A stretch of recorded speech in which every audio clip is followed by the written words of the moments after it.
여기 계신 분들의 역할을 바꾸는 게 아니라 일반적으로 많은 사람들이 필요한 부분에서의 역할을 바꿀 겁니다. 그게 무슨 말이냐? 여러분들이 뭐 테르민이 어느 길 이탈리아에 갔는데 길을 잃었어요. 이탈리아를 해야지만 도움을 받을 수가 있잖아요. 그런데 그 상황에 전문번역가를 부를 수는 없단 말이에요. 그런 상황에 있어서 기술들은 사람을 대체해서 많은 도움을 줄 수 있지만 진짜 전문적인 그런 공간에서는 사람은 계속 필요할 거고요.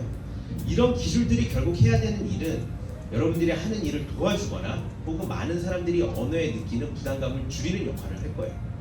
그래서 다양한 기술들이 나오면서 또 다양한 콘텐츠들이 나오면서 저희들에게는 많은 기회가 열릴 거다라고 생각을 하고 있고요. 대신 중요한 거는 현재 나와 있는 기술들을 어떻게 활용해야 우리가 있는 필드에서 훨씬 더 많은 일들을 할 수 있고 많은 가치를 올릴 수 있냐가 될 것 같아요. 그래서 조금 더 하이 퀄리티의 그 문서들을 이제 사람이 이제 하게 되는데, 그러다 보니까 한 가지 확실한 건 예전에는 사실 번역의 퀄리티가 썩 좋지 않아도 그냥 넘어가주는 경우가 되게 많았어요.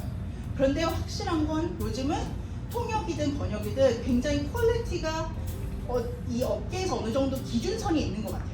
그 기준선을 넘겨야지만이 계속적으로 일을 할 수 있는 그런 분위기다라는 생각이 들긴 하더라고요. 말씀드린 것처럼 말홍 씨는 교과서와 비슷하잖아요. 사람이 좋은 책을 읽으면 우리 좋은 정보도 얻을 수 있잖아요. 그래서 인공지능도 똑같아요. 인공지능을 학습시킨 데이터가 좋으면 나중에 인공지능 자연스럽게 좋아지게 됩니다.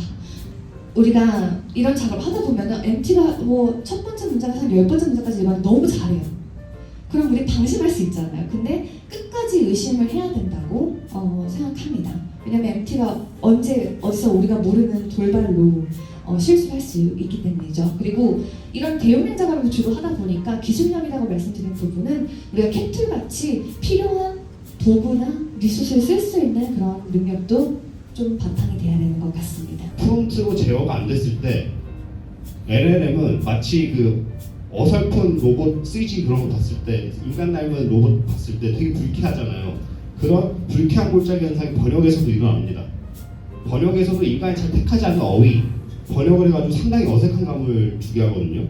이런 현상이 좀 자주 보이기도 합니다. 그래서 항상 당부드리고 싶은 거는 프롬프트 엔지니어링을 잘 배우셔가지고 책임감 있게 이렇게 해서 LLM과 같이 협업하시면 좋을 것 같다. 그 말씀을 좀 드리고 싶었어요.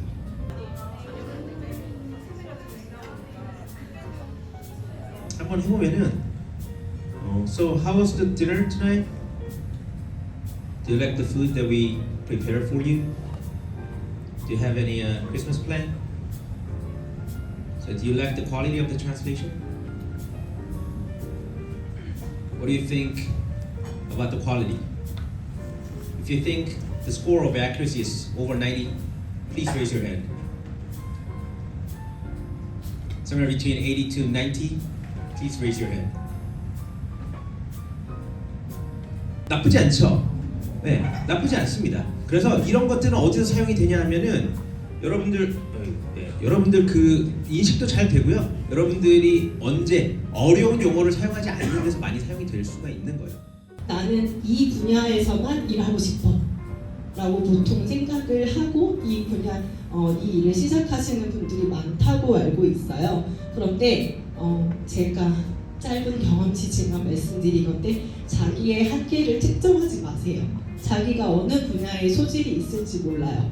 저희 교수님이 했던 말씀이 있는데요. 통역사, 번역사는 지식을 넓게 가져야 된다고 하셨어요. 근데 이 넓게 가지는 지식이 깊이 언제든지 파고들 수 있는 것이어야 한다고 했어요. 1cm짜리 지식을 10cm까지 한 번에 넓힐 수 있는 사람이 바로 통역사, 번역사로 일을 할 수 있다고 생각을 해요. 제가 여기 오기 전에 에스파 카리나 씨가 발화자인 그 영상 번역을 하다 왔거든요.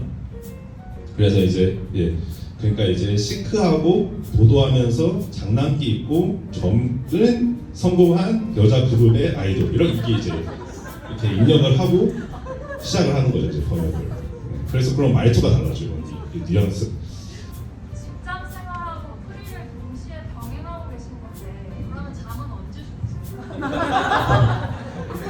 제가 이거를 이제 그 회사에서 MBTI 그거 할 때 이제 ESTJ라면서 ESTJ로서 명언 한마디 해달라.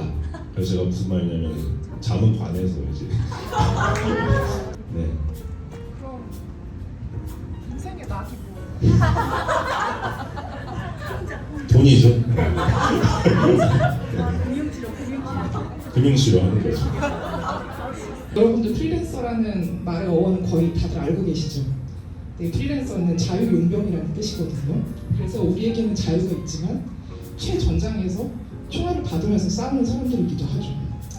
제가 이제 세무회계의 중요성을 강조를 안 할 수가 없고 아무리 강조해도 이거는 부족하지 않다고 말씀드린 게 정말 세무사님을 쫓겨나는 게 컴퓨터보다 트라도스보다 훨씬 저는 중요하다고 생각하고 내가 카페에서 일을 하면 뭐 소음에서 일을 하면 집에서 일하면 정말 구체적인 거거든요. 제가 생각했을 때 프리랜서의 재무 관리의 어떤 3일치라고 할까요? 연금과 저축과 보험이고 의외로 제 생각에는 투자와 다가주택은 밑에 있고 이제 뭐 전직을 하냐 내가 사이트업을 하냐 이런 것들은 정말 후순위예요.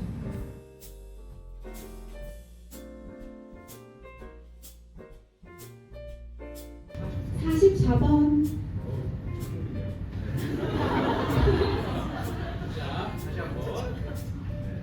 1번입니다. 1번.